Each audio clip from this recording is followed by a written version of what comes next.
नमस्कार विद्यार्थी मित्रमैत्रिणींनो, झाली का परीक्षेची तयारी? आज फक्त 5 मिनिटं वेळ देऊन हा व्हिडिओ शांतपणे बघा. मराठीची प्रश्नपत्रिका हातात पडताच तुम्ही पहिला प्रश्न लिहायला सुरुवात करतात. तसं न करता फक्त 2 मिनिटे 5वा प्रश्न बघा. अ भागात कोणतं पत्र किंवा सारांश लेखन करणार आहात ते वाचून निश्चित करा.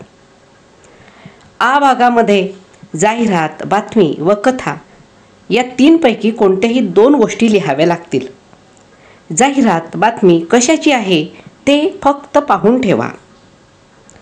ई भागामध्ये 3 प्रकारचे निबंध असतील. शांतपणे त्यांची नावं वाचा व कोणता निबंध आपण सविस्तर लिहू शकतो तो निश्चित करा. केवळ 2 मिनिटात हे केल्यामुळे आता 2 तास तुम्ही निश्चिंत व्हाल. कसे ते बघा. पहिल्या 2 तासात तुम्हाला 4 विभाग सोडवायचे आहेत. शेवटच्या विभागासाठी 1 तास राखून ठेवा. सुरुवातीला 2 तास तुम्ही इतर प्रश्न सोडवत असताना मोबाईलप्रमाणे बॅकग्राऊंडमध्ये तुमचा मेंदू 5व्या विभागातील प्रश्नांवर आपोआप प्रोसेसिंग करत राहील. तुम्हाला ठरवून विचार करावा लागणार नाही आणि तो करूही नये. सर्व आपोआप होईल. तुम्ही निश्चिंत राहाल. आता पहिल्या प्रश्नापासून उत्तरं लिहायला घेताना फक्त उत्तरं लिहा. कोणत्याही सूचना किंवा प्रश्न लिहिण्यात वेळ घालवू नका. जी उत्तरं चौकटीत लिहायची आहेत त्यासाठी चौकटी आखणं आवश्यक आहे. सुटसुटीत लिहा. पुस्तकातील सर्व कवितांचे कवी, कवयित्री, आशय, विषय, संदेश व शब्दार्थ आज लिहून पाठ करा. 4 गुण पक्के होतील. कोणत्याही 2 कवितांची नावं येतील. त्यातील फक्त एका कवितेवर लिहायचं आहे. रसग्रहण करण्याचा 4 गुणांचा प्रश्न आहे. त्यात काव्य सौंदर्य, आशय सौंदर्य व भाषिक वैशिष्ट्ये हे 3 मुद्दे लक्षात ठेवा. तिसरा विभाग आहे स्थूल वाचनाचा. यात 3 प्रश्न येतील.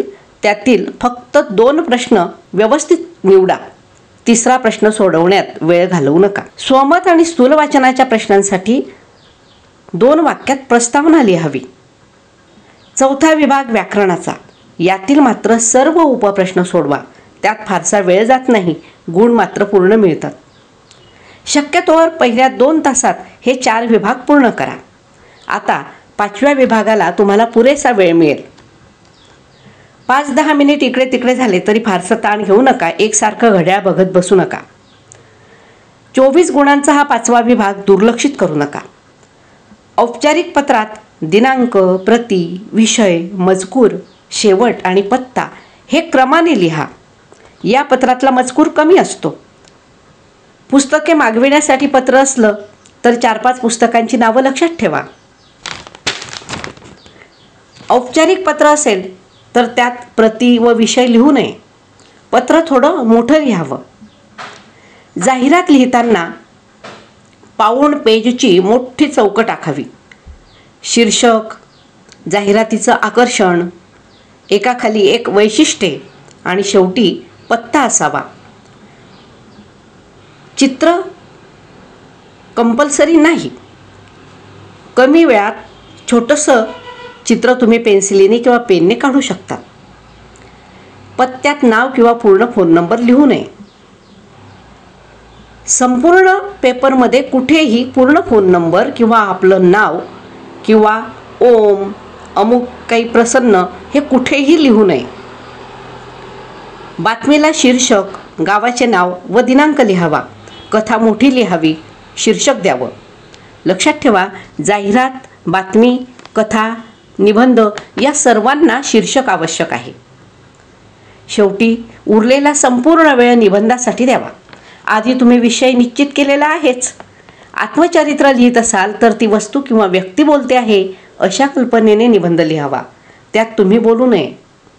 निबंध 1.5 ते 2 पेजेस लिहावा. खाडाखोड करू नये. परिच्छेद करावे. नियोजनबद्ध पेपर लिहिला तर शेवटचे 5 मिनिट शिल्लक राहतील.